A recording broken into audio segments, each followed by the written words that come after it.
separation confirmed. Landing burn. Successful spacecraft separation. Cygnus capture complete. Welcome to ISS, Cygnus.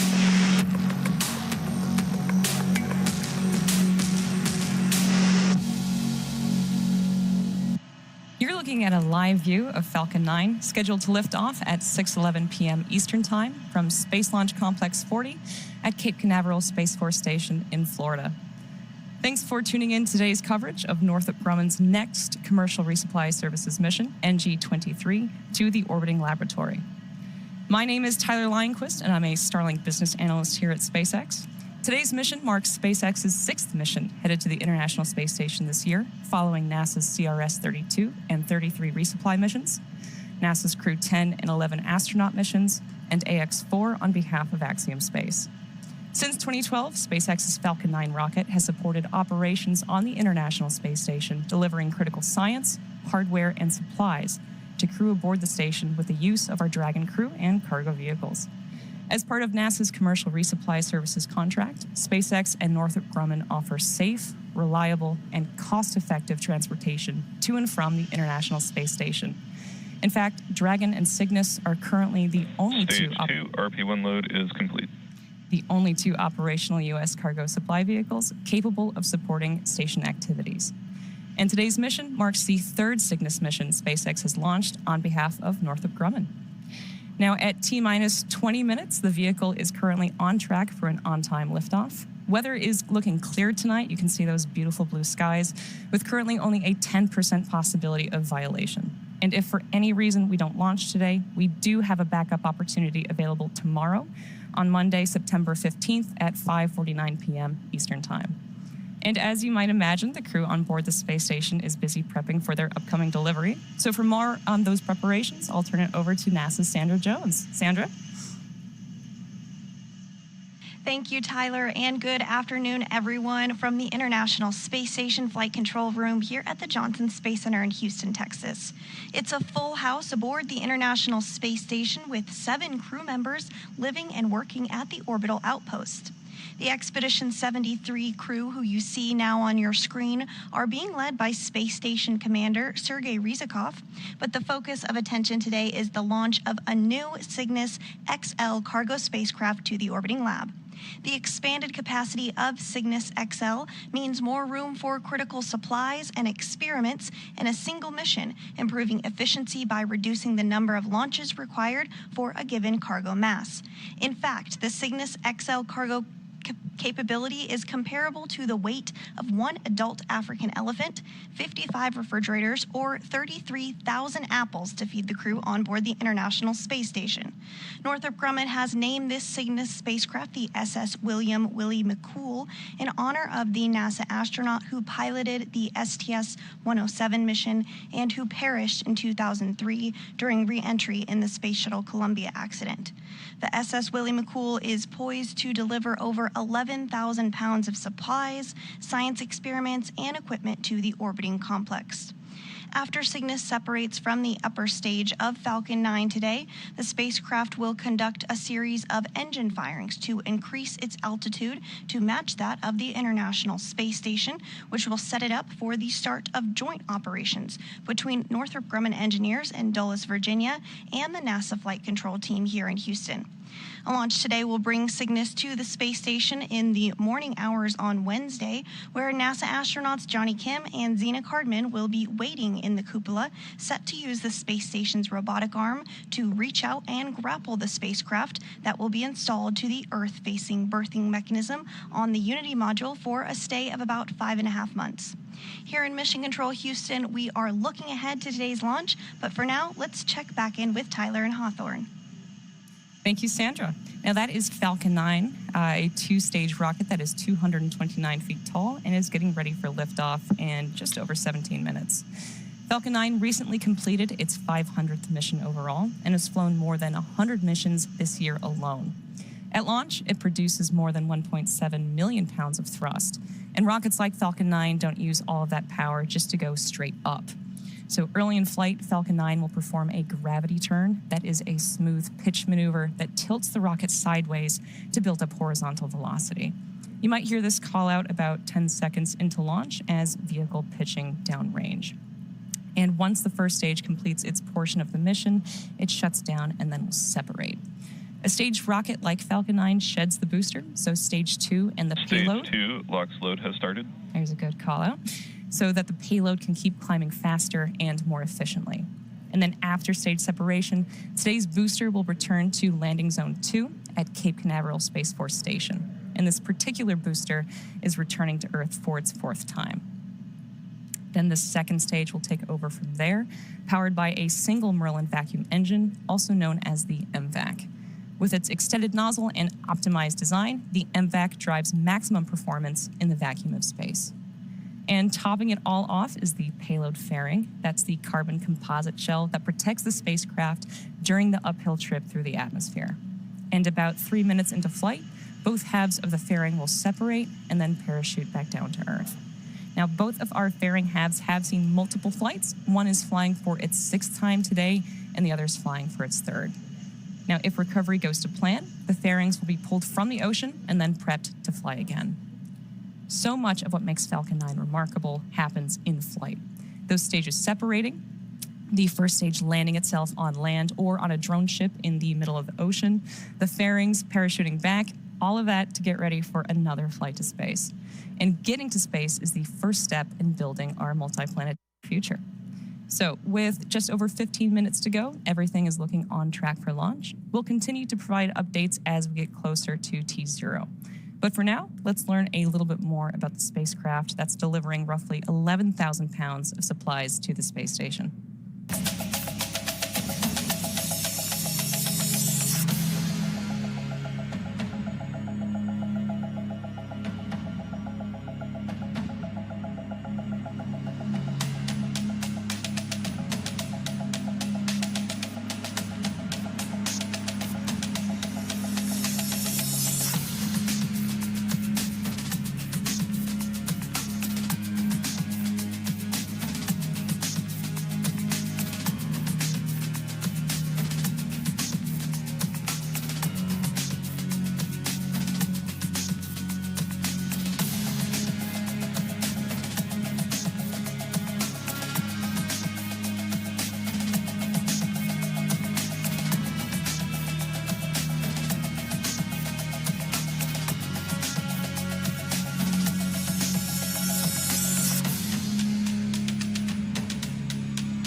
The Falcon 9 team reported on console at T-minus 2 hours and 15 minutes and began their final checks of the launch vehicle and ground systems.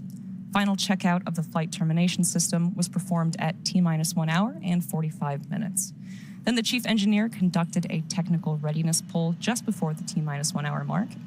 And after that, the Falcon 9 team completed a data review of first and second stage propellant checkouts, as well as avionics and guidance, navigation, and control at the T-minus 1 hour mark.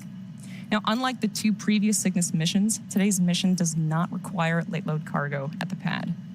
So at T-minus 38 minutes, the team conducted a technical readiness poll and elected to proceed with propellant load and launch.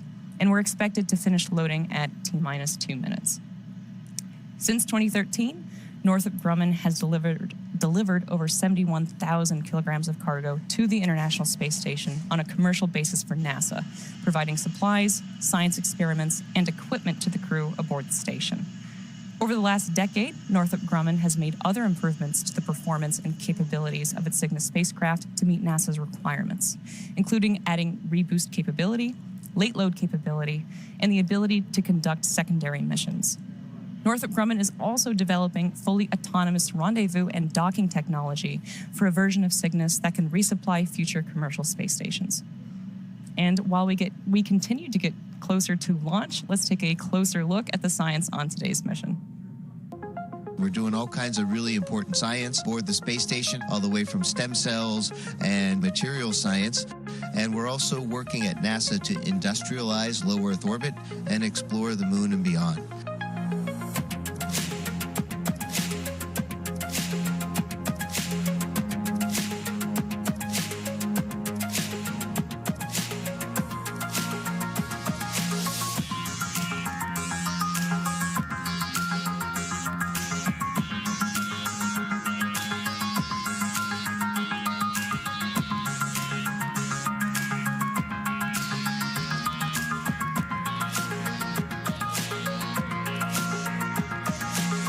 ISS is 250 miles above the Earth. The moon is 1,000 times farther than that.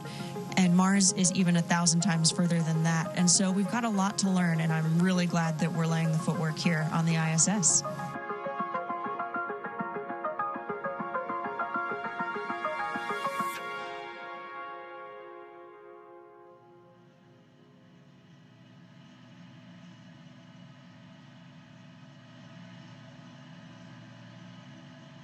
Tyler, we are at T-minus 9 minutes 48 seconds until the launch of the Falcon 9 rocket and the Northrop Grumman Cygnus XL cargo craft, which is delivering over 11,000 pounds of supplies and science experiments to the International Space Station, as you just saw in that video.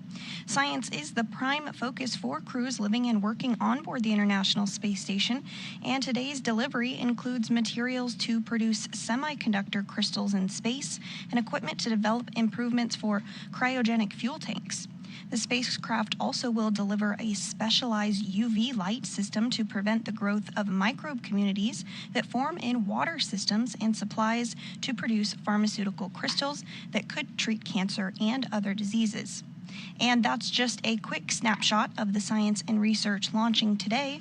But for now, let's check back in with Tyler and Hawthorne.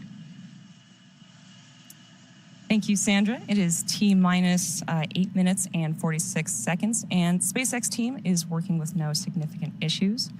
Coming up soon at the T-minus 7 minute mark, we are going to do engine chill on the first stage. So before any propellant flows, the plumbing and engines need to be chilled down. This prevents thermal shock and boil off when the ultra-cold liquid starts moving. And this is what is referred to as engine chill.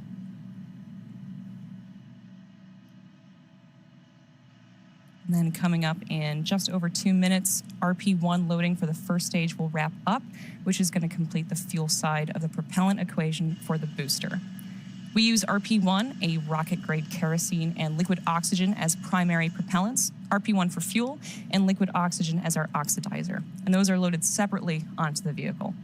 Those propellants are chilled to under 300 degrees below zero.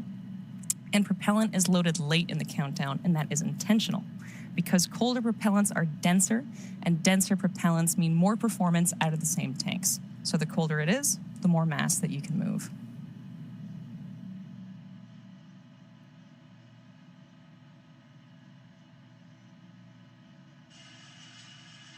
And the next call out that we will be looking ahead towards this afternoon is for stage 1 RP load complete. We do expect that call out at about the 6 minute mark.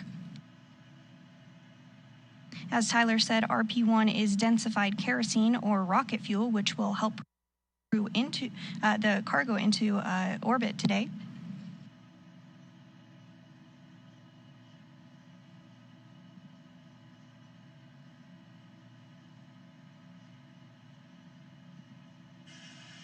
Engine chill.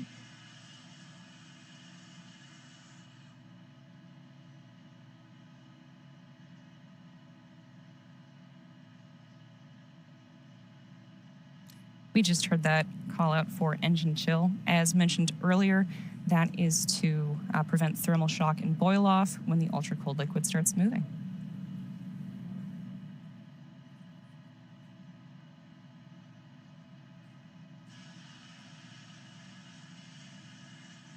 And then in just under 30 seconds, we are waiting for that call out for stage 1 RP1 load complete. Once that wraps up, that'll complete Stage 1 RP1 load is complete. There we go. That completes the fuel side of the propellant side of the equation for the booster.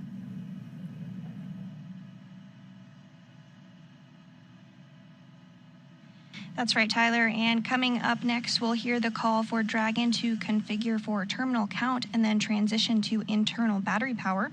And we'll also hear the call out for Strongback to retract, and we might get some visuals of that as well. The Strongback is the large truss structure you see next to the rocket, and it's hinged at the base and connects to the launch mount beneath the very first stage. So first, we'll see the clamp arms open up around the second stage, and then the Strongback will begin to pivot back, slowly swinging away from the rocket. It will reach its full recline by the T-minus 3 minutes and 40 seconds period. This Strongback plays a critical role ahead of launch as it rolls Falcon 9 out to the pad and raises its vertical, as well as stays connected through the final seconds to launch. It provides fuel, power, telemetry, and command connections between ground systems and the rocket. We'll continue to check through a couple more fueling milestones, including one around the 2-minute mark Falcon 9 tanks before are flight, where pressing we for will hear Strongback that the retract. That was a good call out there. It's an indication that we are on track for an on-time liftoff as the transporter erector will prepare to retract.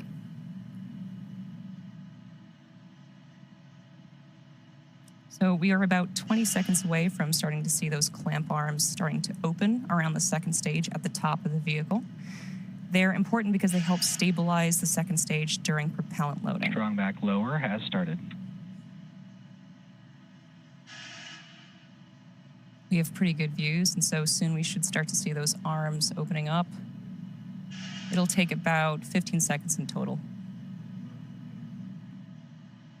They're also useful because they prevent movement in high winds, and once they are fully open, which is going to be soon, then the rocket will be fully free at the top.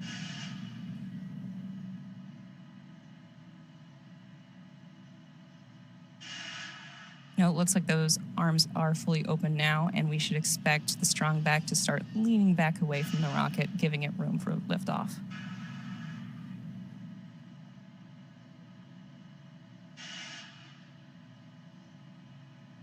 Okay. Almost complete. There it goes. Now, at this point, both stages are nearly fully loaded with about 1 million pounds of propellant.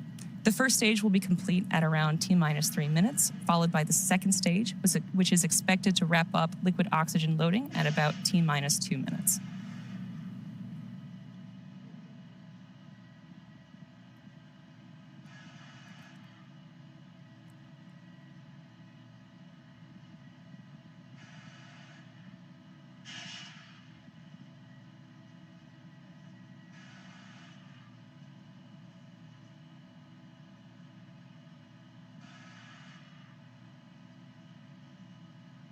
Stage 1 LOX load is complete. So liquid oxygen loading for the first stage has just completed, finalizing propellant loading for the booster. Now, the tanks are pressurized using helium, and that helium is chilled too, so it stays compatible with the cryogenic plumbing. During flight, that pressurization helps force propellant into the engines as the tanks empty. And then at T-minus 60 seconds, Falcon 9 will enter startup. At that point, the rocket's onboard flight computers will take over. From there on out, the countdown becomes fully autonomous.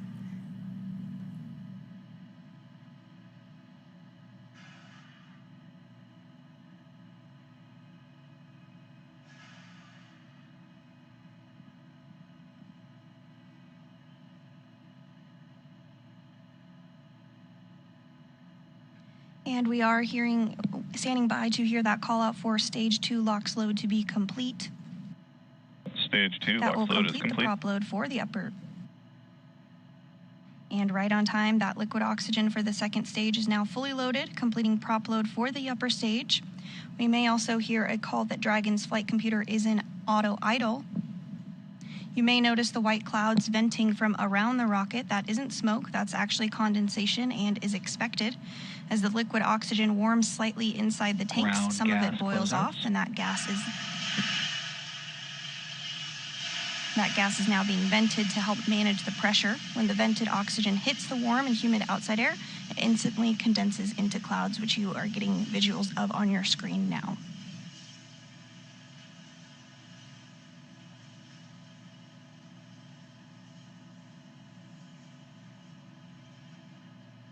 As of now, the payload remains healthy and the rocket is tracking no issues. Weather is green for... Falcon 9 is in startup. Good call out there. Weather is green for a scheduled liftoff at 6:11 p.m. Eastern Time, and we are heading into the final moments before launch. Launch director, go for launch.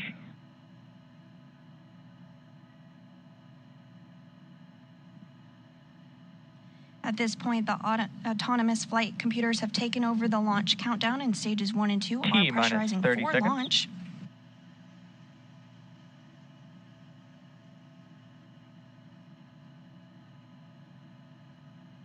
Everything looking good ahead of liftoff. T-minus 15 seconds. T-minus 10, 9, 8, 7, 6, 5, 4, 3, 2, 1. Engines full power and liftoff. Go Falcon, go Cygnus.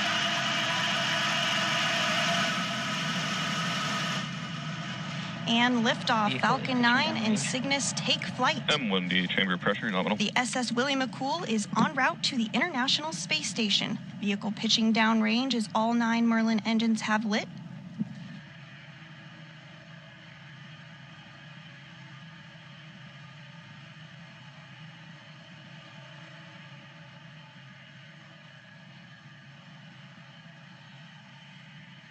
We are currently throttling down to prepare for max Q, which is the point in the mission profile where the vehicle experiences the greatest amount of aerodynamic pressure that Power it'll and see telemetry nominal. on ascent. Max Q is reached when the air density of the atmosphere decreases faster than the increasing speed of the rocket. So look out for that call out, which we're expecting to hear shortly. Falcon 9 is supersonic.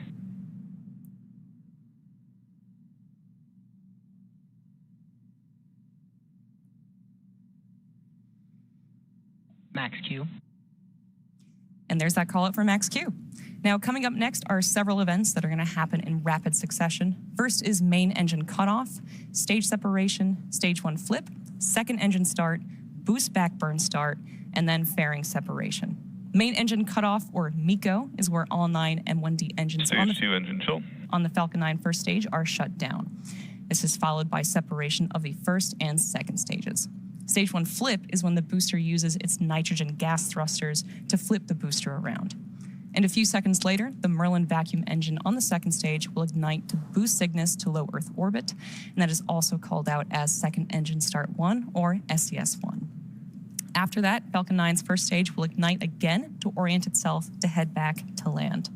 And shortly thereafter, the 2 fairing halves will separate and expose the spacecraft to the vacuum of space. And we should be hearing the first of those call-outs in about 10 seconds from now.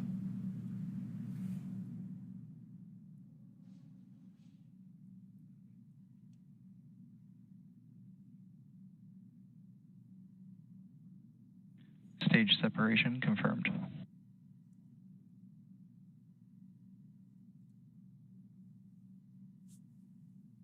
MVAC startup. Stage 1 boost back startup.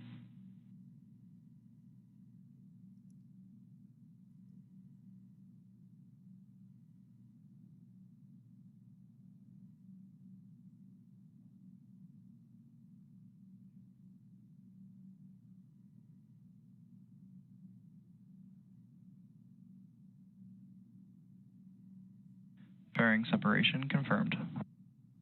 And there we heard the call-outs for all of those events, which again were MECO, stage separation, stage 1 flip, SES-1, boost back burn start, and fairing separation. And coming up shortly, we should hear a call out for completion of the boost back burn on the Falcon 9 first stage.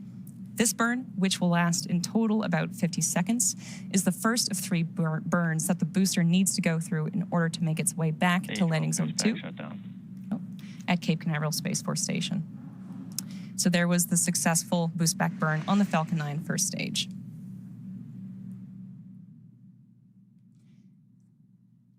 If you're just joining us, you're watching live coverage of Northrop Grumman's Commercial Resupply Services 23 mission to the space station. We had an on-time liftoff at 6:11 p.m. Eastern Time from Space Launch Complex 40 at Cape Canaveral Space Force Station.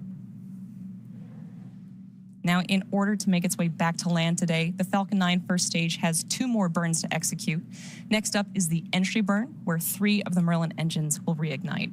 This helps to slow the stage down as it re-enters the upper part of Earth's atmosphere. And following the entry burn, the booster will go through its landing burn, and this is a single engine burn that brings down the vehicle's speed rapidly in order to land back on Earth.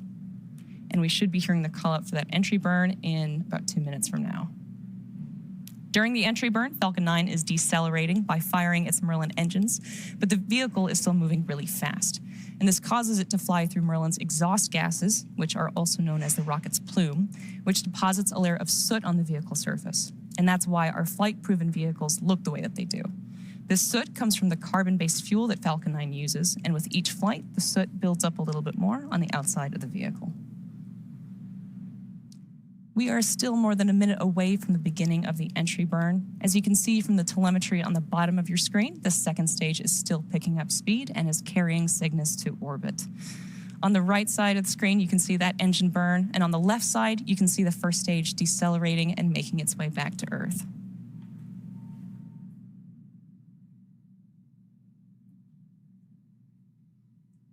Now, you might have noticed on the left-hand side of your screen that Falcon 9 is equipped with those 4 hypersonic grid fins, which are positioned near the top of the first stage. Stage 1 is using nothing but those grid fins for steering as it returns to Earth. They orient the rocket during re-entry and guide it during its descent back down to Earth.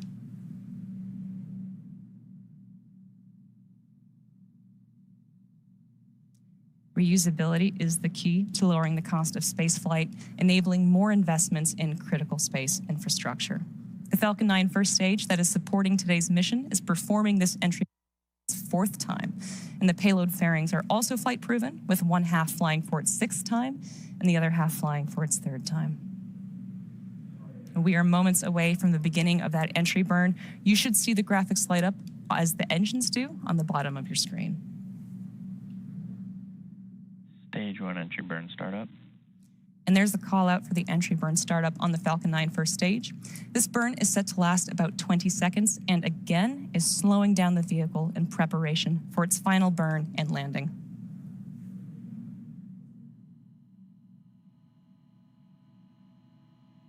These are incredible clear views that we have today. And we also just heard the call out for the entry burn shutdown, which is the completion of the Falcon 9 first stage entry burn. Coming up next will be the first stage landing burn, which is going to start a little over a minute from now.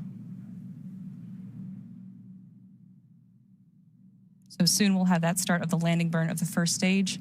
This is the final burn of the Falcon 9 booster used to reduce the speed of the vehicle for a gentle and precise landing. Check out those incredible views as it comes down. Stage 1, FTS has saved. Stage 1 transonic.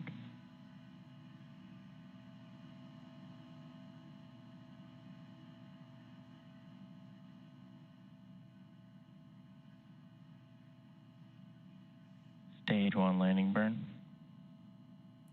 You just heard the call out for the landing burn start on the Falcon 9 first stage. Again, this is the final burn that this booster will see before landing.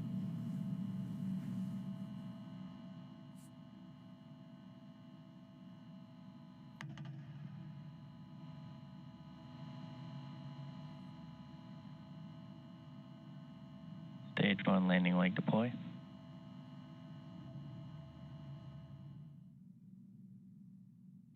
Stage 1 landing confirmed. And that was another successful landing of our Falcon 9 rocket. Stage 2 has entered terminal guidance. This is the 4th launch and landing for this first stage. Stage 2, FTS has saved. Coming up at around the 8.5-minute mark, we should hear a call out for second engine cutoff 1 or SECA 1, which is when the MVAC engine on the second stage shuts down. That'll conclude the roughly 6-minute burn by this engine needed to get Cygnus into the proper orbit for eventually intercepting the International Space Station.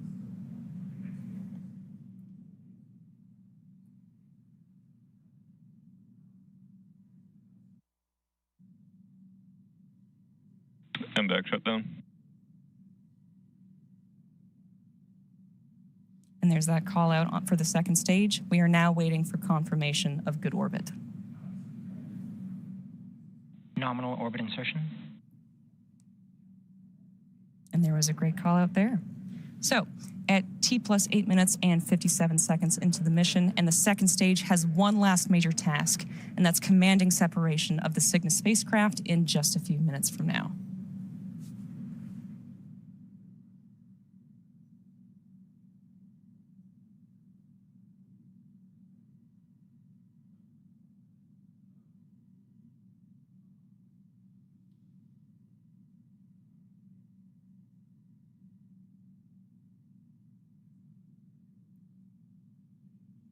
It's Northrop's tradition to name each Cygnus spacecraft after an individual who has made significant contributions to human spaceflight. The NG-23 Cygnus spacecraft is named in honor of astronaut William or Willie McCool. McCool was an astronaut and naval aviator who piloted the 2003 Columbia spacecraft and lost his life during the mission. His naval career included over 2,800 flight hours in 24 aircraft and more than 400 career arrestments. After being selected by NASA to become an astronaut in April of 1996, he reported to the Johnson Space Center in August of 1996. He completed 2 years of training and evaluation and was qualified for flight assessment as a pilot. Willie McCool's space flight career reached its pinnacle with his role as pilot of STS-107 aboard the Space Shuttle Columbia. The mission, which launched on January 16th of 2003, was dedicated to scientific research, with the crew conducting approximately 80 experiments over a 16-day period. Tragically, the mission ended abruptly on February 1st, 2003, when Columbia disintegrated during re-entry, just 16 minutes before the scheduled landing, resulting in the loss of McCool and his fellow crew members. In all, he logged 15 days, 22 hours, and 20 minutes in space. In recognition of his exemplary service and sacrifice, McCool was posthumously awarded the Congressional Space Medal of Honor, the NASA Spaceflight Medal, the NASA Distinguished Service Medal, and the Defense Distinguished Service Medal. Willie McCool's legacy endures through his contributions to aviation and space exploration. NG-23 is the first mission using Northrop Grumman's Cygnus XL configuration of its Cygnus line of cargo delivery vehicles. The cargo capacity of Cygnus XL is 5,000 kilograms, which is 33% greater than the previous version. The expanded capacity of Cygnus XL means more room for critical supplies and experiments in a single mission, improving the efficiency by reducing the number of launches required for a given cargo mass. For those of you just tuning in, you are watching live coverage of Northrop Grumman's Commercial Resupply Services 23 mission to the orbiting laboratory. Following separation, Cygnus will have a nearly 40-hour transit to the space station, where the station's Canadarm2 will grapple Cygnus and the spacecraft will attach to the Unity module's Earth-facing port for cargo unloading. Cygnus will be joining the CRS-33 SpaceX Dragon spacecraft, which docked with the space station on August 25th, as well as the Crew 11 Dragon, which arrived on August 2nd. Both Northrop Grumman and SpaceX have a long history of supporting the International Space Station with cargo missions like today's. SpaceX's first Commercial Resupply Services, or CRS mission, CRS-1, launched in 2012 and made history by restoring America's capability to deliver and return cargo to the station. The Cygnus spacecraft has been visiting the ISS since 2013, and the first Cygnus CRS mission, Orb-1, launched in 2014. Cygnus has delivered more than 71,000 kilograms of equipment, science experiments, and supplies to sustain the ISS astronauts under NASA's Commercial Resupply Services contracts. The CRS partnership has helped build a strong American commercial space industry that will soon take us to destinations beyond low Earth orbit. In fact, these missions are providing critical learnings that will help us develop a human presence on the Moon and Mars, which will require a steady supply of cargo missions in order to grow and to thrive.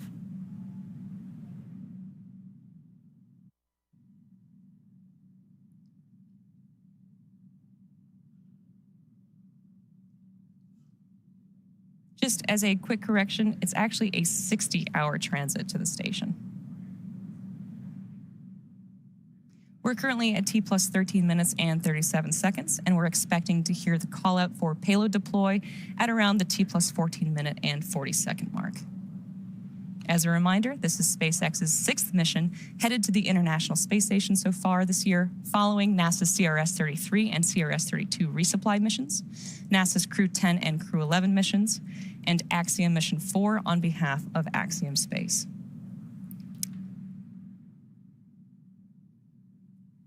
Following separation, Cygnus will have that 60-hour transit to the space station, where the station's Canadarm2 will grapple Cygnus, and the spacecraft will attach to the Unity module's Earth-facing port for cargo unloading by the Expedition 73 crew.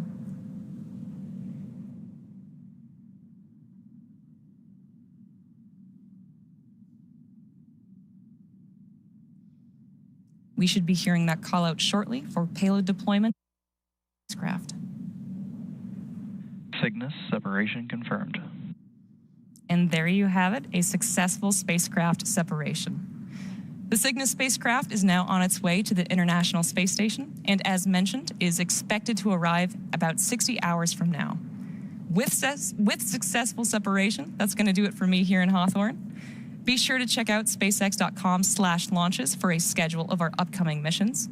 And when you're there, check out our new departure board featuring our upcoming launches with details such as the mission name, launch and landing site, and liftoff time. In the meantime, Sandra, tell us what's next for Cygnus. Thanks, Tyler, and welcome back into the International Space Station Flight Control Room here at the Johnson Space Center in Houston. Next up will be the deployment of Cygnus's solar arrays, scheduled to begin at a mission elapsed time of 2 hours and 29 minutes and should take about 45 minutes to be completed. Once those arrays are deployed, we will provide an update on the International Space Station blog with the latest news. But joining me now is G. Patel, the manager of the Mission Integration and Operations Office, and he's here today to discuss the launch of Cygnus a little bit more. So, G, how significant was today's launch of a larger Cygnus spacecraft, and how valuable is this for continued space station operations? Hey, thank you, Sandra.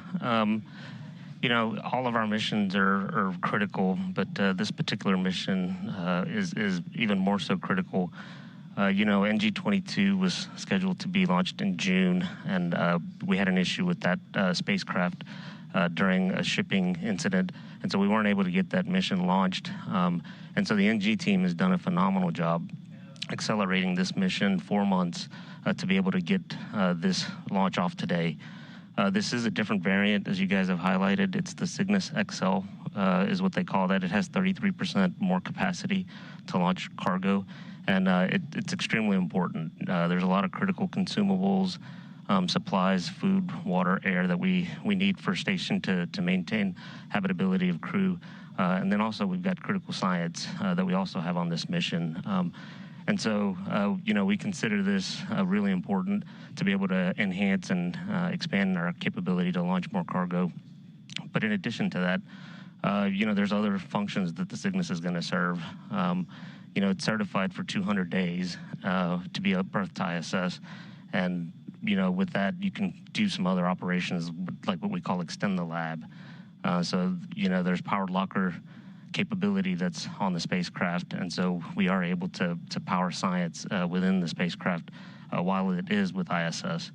In addition to that, you know, we obviously like to dispose or remove as much as we're bringing to station to maintain stowage and keep things habitable, and so the 200 days helps us as the crew is accumulating trash for us to be able to stow that. And then also the spacecraft has a payload on it post ISS that it's going to perform a demonstration. It's called Palomino, which will demonstrate some electric propulsion technologies. And so all of this, you know, these capabilities are really important to the overall mission. Thank you. Very insightful information. Now, if you would, at this hour, the crew is, of course, asleep on board the International Space Station, but can you outline for us the upcoming activities for the crew on board as they prepare for Cygnus's arrival early Wednesday? Yes, certainly. So as you highlighted, Zena Cardman and Johnny Kim are going to be our robotic operators, and so in prep for arrival of Cygnus on Wednesday, they're going to be conducting onboard training to prepare for the robotic operations. In addition to that, on Tuesday, the day prior to the capture and berthing of the vehicle, they'll be preparing the Node 1 Nadir hatch of the Unity module to be able to berth this capsule. So, for Zena and Johnny, they'll be busy with those operations, but then the rest of the crew will be conducting critical science.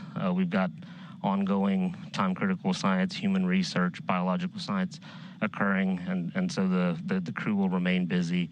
The crew also has to maintain their health with exercise and other things, and keep our systems up to operations, and so there's routine maintenance activities as well. So, and then in prep for 11,000 pounds of cargo arriving, we have to conduct the operations with a certain choreography.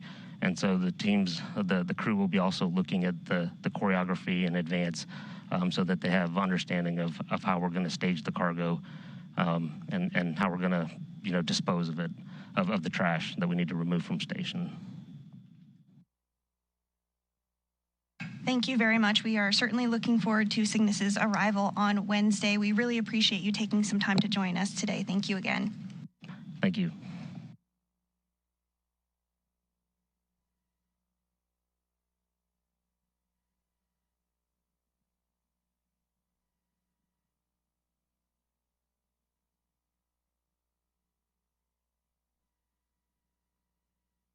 And with that, we will wrap up our launch coverage of Northrop Grumman's 23rd Commercial Resupply Services mission. Cygnus now on course to be captured at about 5:35 a.m. Central or 6:35 a.m. Eastern on Wednesday morning. Live coverage of rendezvous and capture will begin at 4 a.m. Central or 5 a.m. Eastern, followed by coverage of Cygnus's installation to the space station at 7 a.m. Central or 8 a.m. Eastern. In the meantime, you can learn even more about this mission on the web at nasa.gov/commercial resupply. Thanks so much for joining us today. We'll see you back here Wednesday morning. But for now, this is Mission Control Houston.